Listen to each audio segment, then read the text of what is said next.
এটা কোন রাজ্য বাবা? ন্যাকামো দেখে আর বাঁচিনি। রাজপ্রাসাদের ভেতরে চলে এসে রাজ্যের নাম জিজ্ঞেস করছে যত সব। এত কথা বলবার দরকার নেই তো, ওকে রাজ্যের নামটা বলে দিলেই তো হয়। শোনো সাধু বাবা, এই রাজ্যের নাম রূপনগর, আর আমাদের মহারাজের নাম রূপসেন। রূপসেনের রাজ্য এটা? তাই তো ভাবছি, এত চেনা চেনা লাগছে কেন। তা আমাকে ভেতরে যেতে দেবে? তোমাদের মহারাজের সাথে একটু দেখা করব। মহারাজের সাথে তো এখন দেখা করতে পারবেন না, তিনি রাজসভায় আছেন। বেশ, আমি না হয় অপেক্ষা করব। অপেক্ষা করে লাভ নেই।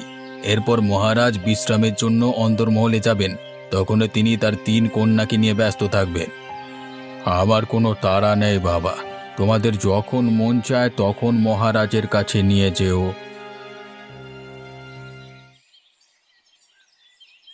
এ সাধুটা দেখছি নাচরবান্দা, সেই কবে থেকে মহারাজের জন্য অপেক্ষা করে বসেই আছে, কোনো কথাতেই তো কোনো কাজ হচ্ছে না।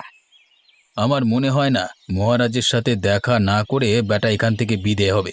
তার চেয়ে চল বরং ওকে মহারাজের কাছে নিয়েই যাই। তাই ভালো, আজকে হোক বা কালকে হোক মহারাজের চোখে তো পড়বেই। তখন হয়তো সাধুকে অপেক্ষা করিয়ে রাখার জন্য আমাদেরকে শাস্তি পেতে হতে পারে।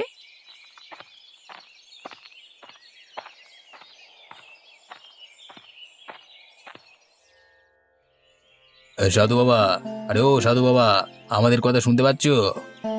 কে? কে ডাকে আমায়? আমি সাধু বাবা, মহারাজ আপনাকে ডেকেছেন। ও, তোমরা? তা মহারাজ আমায় এত তাড়াতাড়ি ডাকলো যে আমি তো কেবল ধ্যানে বসেছি। আগে দোষ আমাদেরই। মহারাজ ব্যস্ত ছিলেন বলে আমরা তার কাছে আপনার কথা বলতে পারিনি। আজকে সে কথা শুনে আপনাকে তিনি যেতে বলেছেন। মিথ্যে কথা বলো না প্রহরী। তোমাদের মহারাজ আমার কথা শুনলে এখানে এসে আমার পায়ের ধুলি নিতেন, আমাকে যেতে বলতেন না। প্রাসাদে ধুলির খুব অভাব কিনা, তাই আপনাকে সেখানে যেতে বললো, বুঝলেন তো।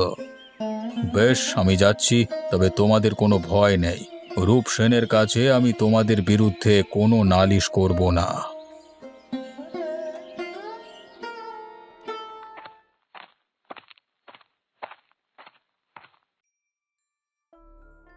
প্রণাম রাজামশাই, আমি অনেক দূর থেকে আপনার সাথে সাক্ষাৎ করবার জন্য এসেছি। আপনি কি আমাকে চিনতে পেরেছেন? চিনব না মানে? আপনি সেই জটাধারী সাধু যার আশীর্বাদে আমি 3 কন্যার জনক হয়েছি। ঠিক বলেছেন মহারাজ, আমি সেই সাধু। আজ কদিন হলো আপনার কথা খুব মনে পড়ছে, তাই খুঁজতে খুঁজতে আপনার প্রাসাদে হাজির হলাম। এ আমার পরম সৌভাগ্য। আপনি আমার রাজবাড়িতে পায়ের ধুলো দিয়েছেন। তাছাড়া আমার কন্যারা অনেক বড় হয়েছে, একটি বার আপনার দর্শন পেলে তাদের জীবন ধন্য হয়ে যাবে। সব হবে মহারাজ, তার আগে আমার আহারের আয়োজন করো, আমি খুব ক্ষুধার্ত। হ্যাঁ হ্যাঁ, আমি এক্ষুনি আপনার রাজভোজের বন্দোবস্ত করছি। আপনি ততক্ষণে আমার সিংহাসনে আরাম করে বসুন। না না মহারাজ, আমি সিংহাসনে বসতে পারবো না। আমি এখানেই আসন পেতে বসলাম। যা খাওয়াবে তা এখানেই নিয়ে এসো।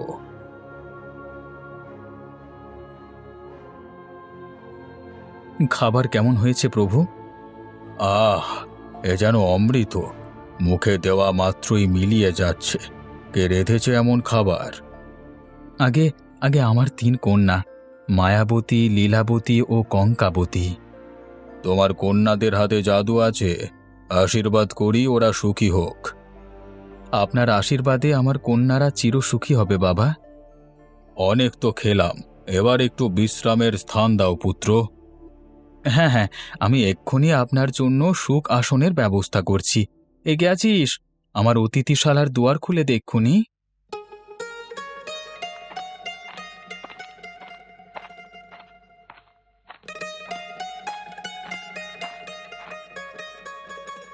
এটাই আপনার বিশ্রাম কক্ষ, আর এই আপনার বিছানা। এবার আপনি একটু ঘুমিয়ে নিন বাবা। হ্যাঁ, ঘুমাবো তো বটেই, তবে আমায় 3 দিনের আগে ডাকবি না। 3 দিন পর সূর্য উঠবার সময় আমাকে ডেকে দিবি, তখন আমি বেরুব। ঠিক আছে বাবা, আপনি নিশ্চিন্তে ঘুমান। এখানে কোনো ক্রমেই আপনার নিদ্রায় ব্যাঘাত ঘটবে না।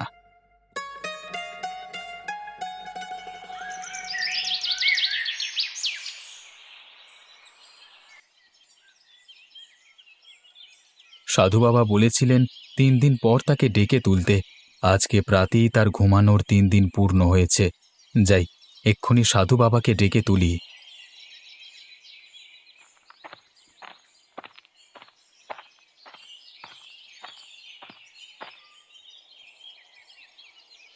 সাধু বাবা, সাধু বাবা, আপনার ঘুমানোর 3 দিন যে পূর্ণ হলো।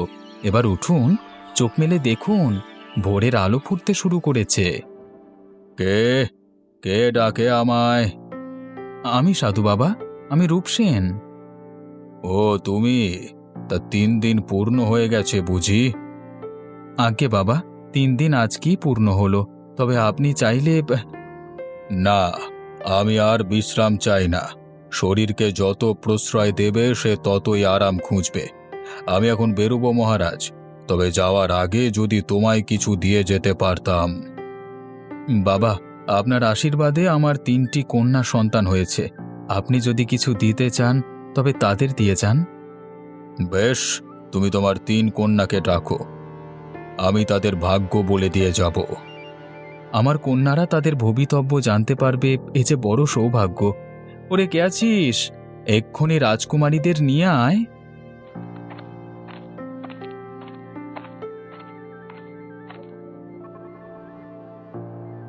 এসো মা, এসো। শুনেছি তোমরা 3জনই খুব গুণবতী।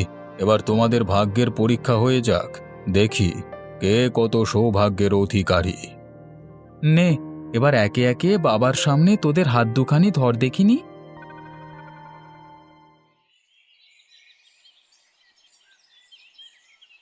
কি হলো সাধু বাবা? সেই কখন থেকে দেখছি আপনি গম্ভীর হয়ে আছেন।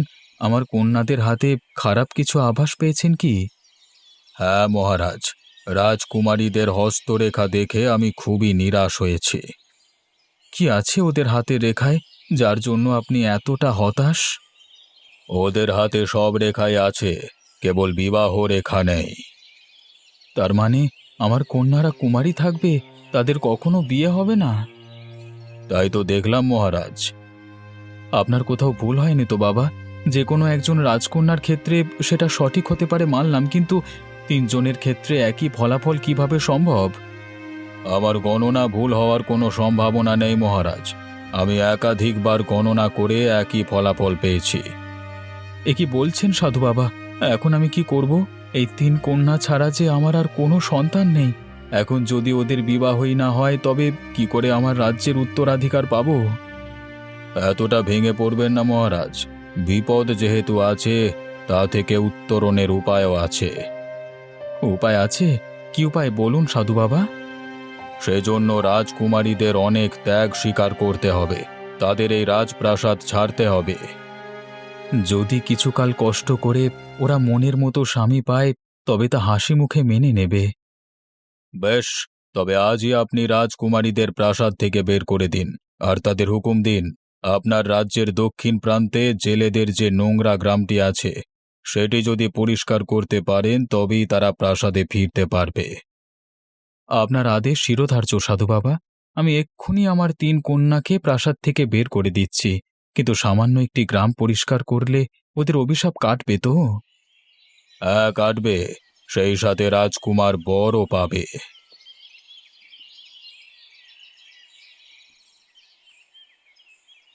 সে কি বলছেন পিতা? আমাদের প্রাসাদ থেকে বের করে দিলে আমরা এখন কোথায় যাব? সে কথা তো আমি বলেছি মায়াবতী, ওই জেলেদের গ্রামটিতে তোমাদের থাকতে হবে। আমরা কি আর প্রাসাদে ফিরতে পারবো না বাবা? সারা জীবন ওই গাঁয়েই থাকতে হবে। আহ, সে কথা আমি কতবার বলবো? একবার তো বললাম যে ওই গ্রামটি খুবই অপরিষ্কার। যদি তোমরা 3 বোন মিলে সেটি পরিষ্কার করতে পারো তবে প্রাসাদে ফিরে আসতে পারবে। সেজন্য আমাদের যেতে হবে কেন? এই প্রাসাদে আমাদের 3 বোনের 300 দাসদাসী আছে। ওদের পাঠিয়ে দিলে ওরা পরিষ্কার করে আসবে। সব কাজ এত সহজভাবে নিও না কন্যা। তোমাদের যা করতে বলেছি তাই করো, না হলে তোমাদের কপালে শনি আছে এই বলে দিলাম।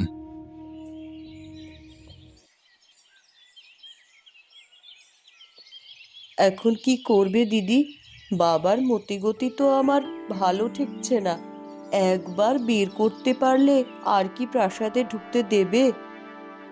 ওই সাধু আসার পর থেকেই বাবার মাথা বিগড়ে গেছে। উনি কি কুবুদ্ধি দিয়েছেন কে জানে। সব দোষ ওই সাধুটার, সেই আমাদের আজ পথে বসাচ্ছে। ওকে যদি একবার হাতের কাছে পাই তবে মজা দেখাবো। আগে নিজেদের বাঁচাও, তারপর সাধুর কথা ভাবা যাবে।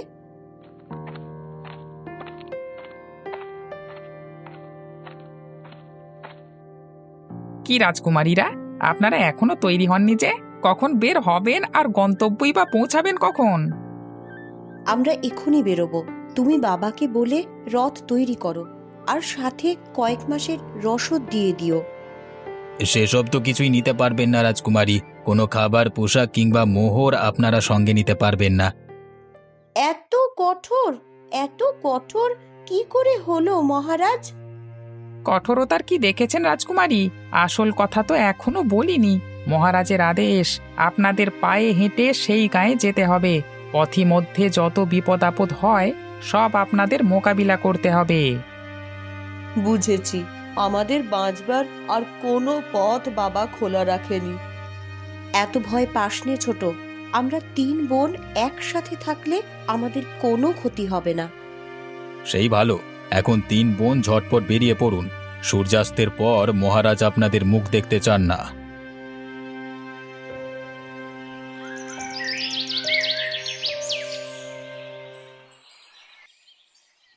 এই যে সকাল হলো, এখন আবার সব কিছু পরিষ্কার করতে যেতে হবে।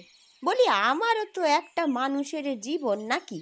এইভাবে এই সারা গাঁ পরিষ্কার করে বেড়ানো কি আর আমার কর্ম বলো তো? কিন্তু কি আর করব, কাজ না করলে তো আবার ভাত মিলবে না। যাই, আগে আমার উঠোনটা পরিষ্কার করে নি, তারপরে খেয়ে দে বাইরে বের হবক্ষণ।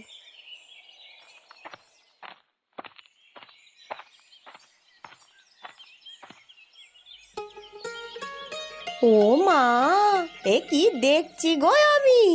এইভাবে ঝকঝকে করে কে আমার বাড়ি পরিচ্ছন্ন করে দিয়ে গেল গো? কে করলো এই কাজ? দিদি, ও দিদি, ওঠো না, ওঠো, দেখো ভোর হয়ে গেছে। কি হলো কি? এত সকালে কেন ডাকছিস বল? সারা রাত কষ্ট করে উঠোন পরিষ্কার করলাম, এর মধ্যে আবার ডাকাডাকি।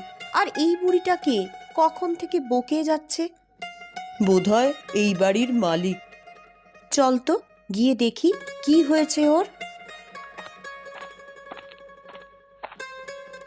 সে কি গো, বলি তোমরা কারা? আর এই শিউলি তলায় কি করছো তোমরা? আমরা হলাম এই রাজ্যের রাজকন্যা।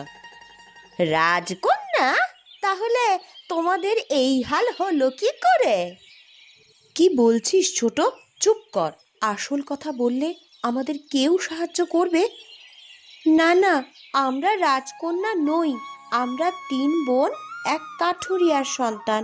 আমাদের বাবা মা হিংস্র পশুর আক্রমণে মারা গেছে।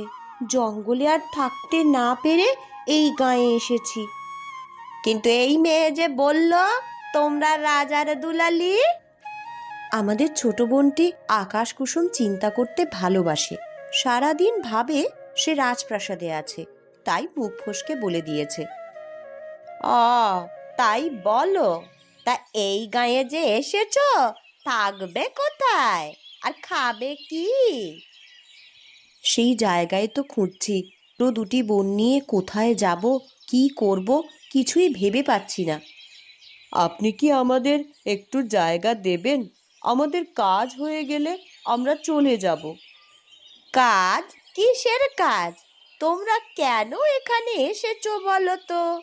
গোপন কোনো দুরভিসন্ধি নিয়ে এসেছো নাকি? হ্যাঁ, কোনো অভিসন্ধি নিয়ে আসিনি আমরা।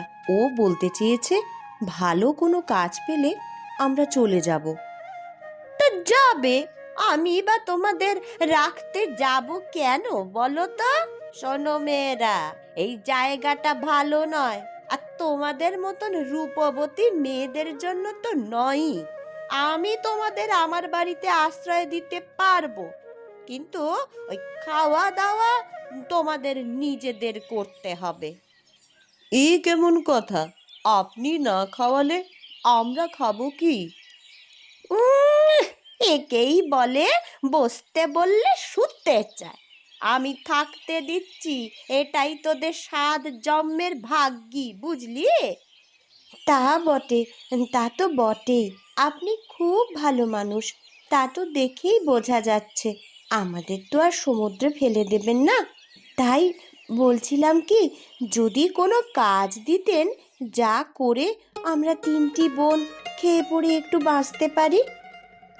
আমার কাছে তো তেমন কোনো কাজ নেই রে, তবে তোরা যদি চাস আমার কাজে সাহায্য করতে পারিস, তাতে তোদের দুবেলা দুমুঠো ডাল ভাত জুটবে। আপনার কাজ কি কাজ সেটা? আমি এই গ্রামের রাস্তাঘাট পরিষ্কার করি।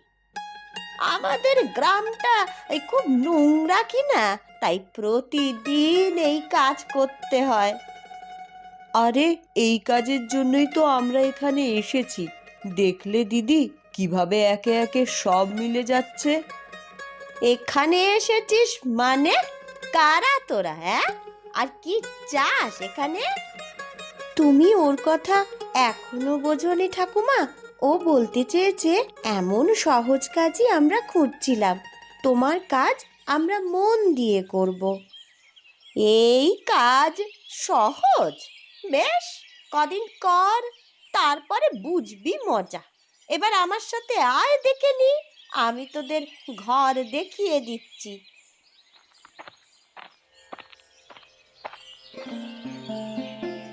যাক, সব কিছু ভালোই ভালোই হয়ে গেল। এখন আর কোনো চিন্তা নেই। কি বলো দিদি? দেখলে দিদি, দেখলে কিভাবে ওসব গোপন কথা ফাঁস করে দিয়েছিল? আরে হতভাগী, কেউ যদি সত্যিটা জেনে যায় তাহলে কি করে আমাদের সাহায্য করবে?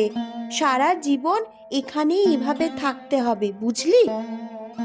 আমি আবার কি করলাম? না না, কিছুই করিসনি তুই।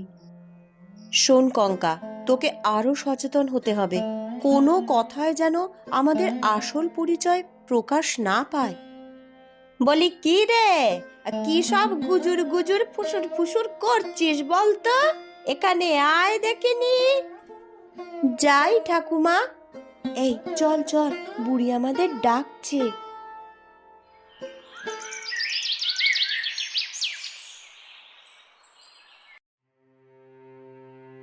কই রে হতভাগীরা, বলি এত বেলা অবধি ওই রাজকন্যাদের মতন পড়ে পড়ে ঘুমোলে হবে? সূর্যি যে উঠতে চলেছে, এক্ষুনি কাজে লেগে যেতে হবে। এই যে বুড়ির ডাকাডাকি শুরু হয়ে গেছে, এখন আর একটুও ঘুমোতে দেবে না। আর ঘুমিয়ে কাজ নেই, এক্ষুনি ঝাড়ু গামলা নিয়ে বের হতে হবে। বাবা কি বলেছিল মনে নেই? যদি গাঁখানি এক্কেবারে পরিষ্কার করতে পারি তবেই আমাদের প্রাসাদে ফিরিয়ে নেবে। হ্যাঁ হ্যাঁ, তাই চলো। এখন কাজ শুরু না করলে শেষ করা যাবে না।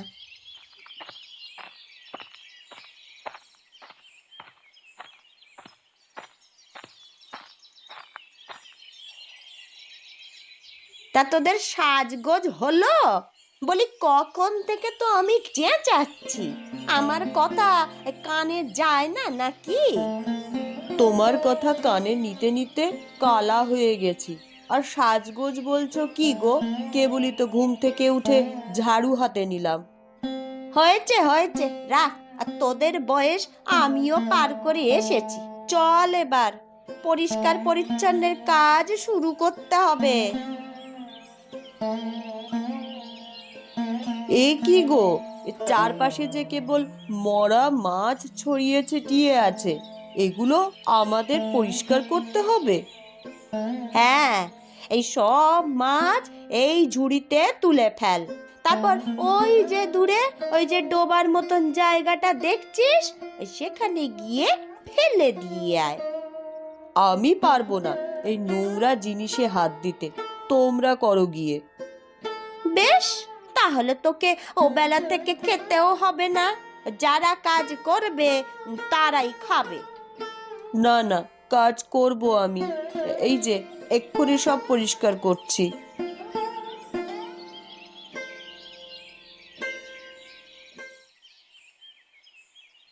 আজকের মতো আমাদের কাজ শেষ। সবাই বাড়ি ফিরে চল, কাল সকালে আবার আসতে হবে। সে কি কথা, কাল সকালে আসবো মানে? আমরা তো সব কিছু পরিষ্কার করে গেলাম, 1 মাসের মধ্যে আর পরিষ্কার করতে হবে না। ইহ, 1 মাসের মধ্যে আর পরিষ্কার করতে হবে না? এমন যদি হতো তাহলে আমায় ওই প্রতিদিন ঝাঁটা হাতে দৌড়তে হয় না। দেখবি দেখবি দেখবি, ওই কাল সকালে সব কিছু আবার আগের মতন অপরিষ্কার হয়ে যাবে রে। সে কি গো, এই এক রাতে কারা এইভাবে অপরিচ্ছন্ন করবে? তাদের কি একটুও খারাপ লাগে না এত সুন্দর গ্রামখানি নোংরা করতে? তা বলি মন থাকলে তো খারাপ লাগবে। মন নেই? কি বলছো তুমি? হ্যাঁ রে মেয়ে, যে এই কাজ করে তার মন নেই, কারণ কোনো মানুষ নয়, এসব কাণ্ড করছে ওই হাড় হাবাতে মেছো ভূতটা। মেছো ভূত এই কাজ করছে? কিন্তু কেন? তা কি জানি, গত 2 বছর ধরে ও এই রকম উপদ্রব করেই চলেছে। আমরা কত চেষ্টা চরিত্র করলাম, কিন্তু কিছুতেই ওকে তাড়াতে পারলাম না রে। ওই প্রতি রাতে আসে, আর তারপর নদী থেকে মাছ ধরে তা খেয়ে আর গ্রামের পথে ঘাটে ফেলে রেখে যায়। ওকে তাড়ানোর কি কোনো উপায় নেই? তাড়ানোর উপায় তো নেই, কিন্তু বন্দি করার উপায় আছে। কি উপায় বলো বলো, আমরা ওকে বন্দি করব। সে এত সহজ নয় রে ছুরি। ওকে বন্দি করতে চাইলে দরকার মায়া দড়ি। মায়া দড়ি? কোথায় পাবো সেই দড়ি? চুল দিয়ে সেই দড়ি তৈরি করতে হয়, বুঝলি? বেশ, তাহলে কালই যাব সেই মেছো ভূতকে ধরতে। কি বলিস দিদি? আমাদের যে চুল আছে তা দিয়ে শক্ত একটা দড়ি তৈরি করা যাবে। হ্যাঁ, তুই গেলি আর সে এসে তোর হাতে ধরা দেবে এমনটা ভাবিস নে। ওকে ধরতে হলে কিছু কৌশল জানতে হবে। কি কৌশল বলো, আমরা ওকে ধরতে চাই। শোন তবে।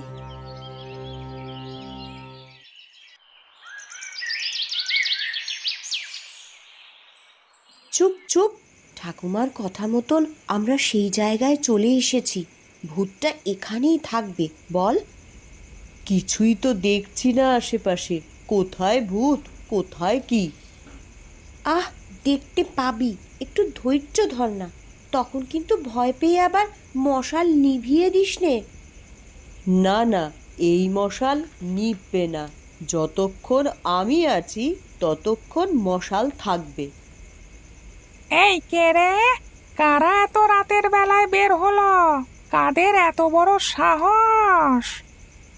আমরা তোমার জম, যদি ভালো চাস তো আমাদের সামনে আয়, তারপর দেখাচ্ছি আমাদের সাহস কত। এই যে এলাম, দেখ এবার কেমন দেখতে লাগে। ওরে বাপ রে বাপ, এ যে সত্যি সত্যি ভূত। ও দিদি, আমি গেলাম, এখানে আর 1 মুহূর্তও নয়। সাবধান কঙ্কা, 1 পাও নড়বি না। মায়া, তুই এখুনি ওর মাথায় মাটির হাঁড়িটা ভাঙ, আর তারপরই আমি হাত পা বেঁধে ফেলছি। আমায় বাঁধবি? আমায়? দুষ্টু মেয়ে কোথাকার! তারা এক্ষুনি তোদের গাছের উপর ঝুলিয়ে রাখছি।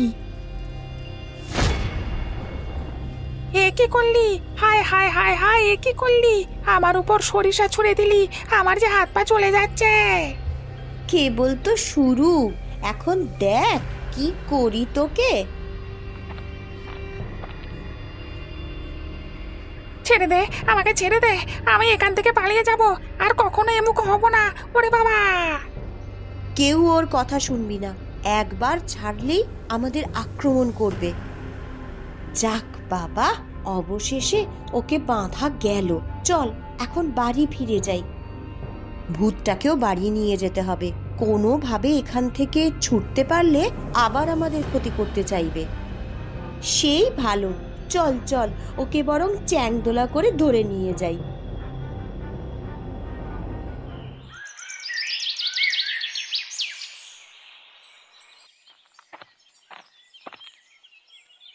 এই আয়, কে আছিস রে? বলি এক্ষুনি এদিকে আয় রে তোরা। দেখে যা, দেখে যা এখানে কি অলক্ষণে কাণ্ড ঘটেছে।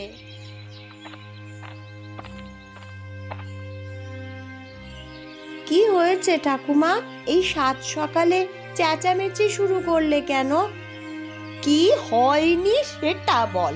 সকালে উঠে দেখি এই ছোড়া হাত পা বাঁধা অবস্থায় পড়ে আছে, আর এদিকে গা খানিও বিলকুল পরিষ্কার হয়ে রয়েছে, একটুও ধুলোময়লা নেই কোথাও।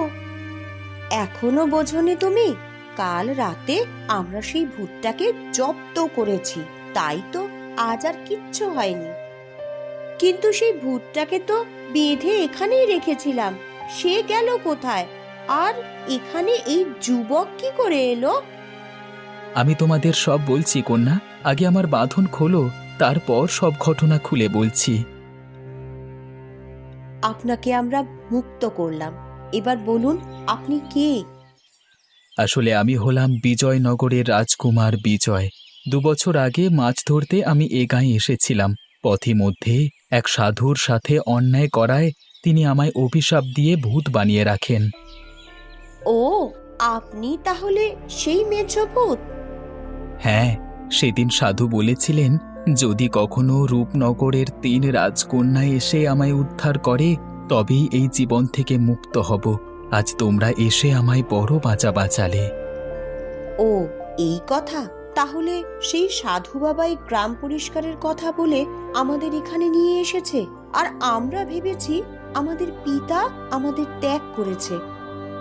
যাক, যা হয়েছে ভালোই হয়েছে। তোমাদের জন্য রাজকুমার আজ নতুন জীবন পেল, তাই না কুমার? হ্যাঁ ঠাকুমা, ওরা আমায় নতুন জীবন দিয়েছে, তাই আমি ওদের আমার স্ত্রী হিসেবে গ্রহণ করে ধন্য হতে চাই। আপনাকে পতি হিসেবে মেনে নিতে আমাদের কোনো অমত নেই। যদি আমাদের বাবাকে রাজি করাতে পারেন তবেই আমরা আপনাকে বিয়ে করব। বেশ, চলো তবে মহারাজের কাছে। আমি তোমাদের 3 বোনকে তার কাছে আবদার করব। তাই যা, আশা করি মহারাজ তোদের নিরাশ করবেন না।